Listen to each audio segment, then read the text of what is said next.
एक बार स्वर्ग के राजा इंद्रदेव से क्रोधित होकर दुर्वासा ऋषि ने उन्हें श्राप दिया कि जिस ऐश्वर्य में तुम मेरा अपमान कर रहे हो वो तुमसे छिन जाएगा। दुर्वासा ऋषि के श्राप के कारण देवता कमजोर होने लगे और उनके मान सम्मान और धन में हानि होने लगी।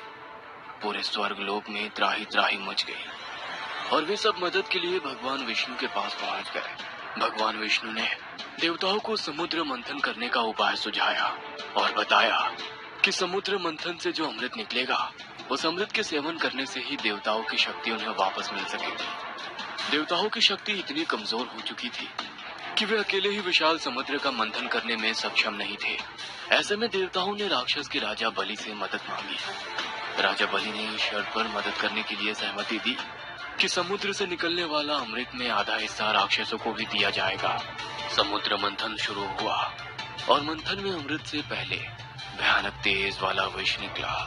उस विष का पान करना राक्षस या देवता किसी के भी बस का नहीं था। विष के तेज से ही देवता और असुर मूर्छित होने लगे थे।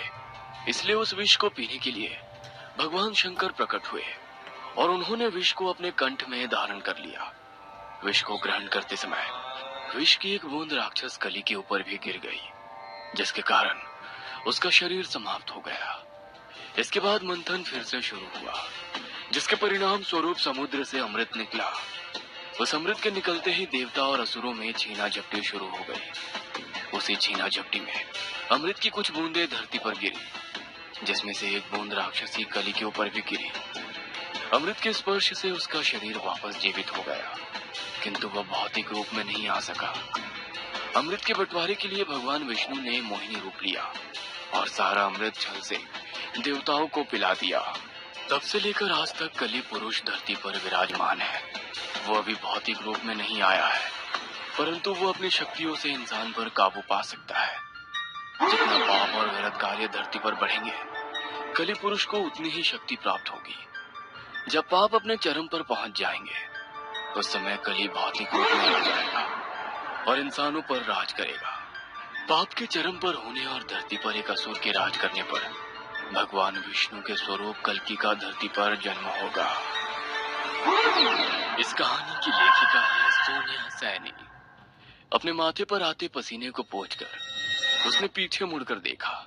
स्ट्रीट लाइट की मध्यम सी रोशनी में उस पतली सी गली के दूसरे छोर तक उसे अपने पीछे कोई दिखाई नहीं दिया, किंतु अंधेरी रात में किसी के कदमों की आहट पिछले 5 मिनट से लगातार उसका पीछा कर रही थी। अनीता नाइट शिफ्ट खत्म करके अपने घर लौट रही थी। उसका घर मेन रोड से अंदर एक संकरी गली में पड़ता था, जहां तक कैब का पहुंच पाना संभव नहीं था। हर रोज की तरह उसने मेन रोड पर कैब रुकवाई और तेज कदमों से अपने घर की ओर बढ़ने लगी। रात के 2 बजे का समय था। हर तरफ गहरा सन्नाटा पसरा हुआ था। अचानक उसे अपने पीछे किसी के कदमों की आहट सुनाई दी। सूखे पत्तों पर किसी के कदमों से आने वाली कड़कड़ की आवाज उसकी नसों में अजीब सा डर भर रही थी। पीछे मुड़कर देख पाने की हिम्मत तो नहीं बची थी, लेकिन फिर भी उसने अपने डर पर काबू पाने के लिए एक बार फिर मुड़कर पीछे देखा। उसके पीछे रात के स्याहे अंधेरे के अलावा और कुछ भी दिखाई नहीं दे रहा था। 2-3 कदम आगे बढ़ाने पर एक बार फिर उसे लगने लगा जैसे कोई उसके पीछे पीछे आ रहा है। डर से उसका पूरा शरीर पसीना पसीना हो गया था। खतरा भांपकर उसने बिजली की सी तेज से अपने बैग की पॉकेट खोली और उसमें रखे स्प्रे की बोतल को निकाला।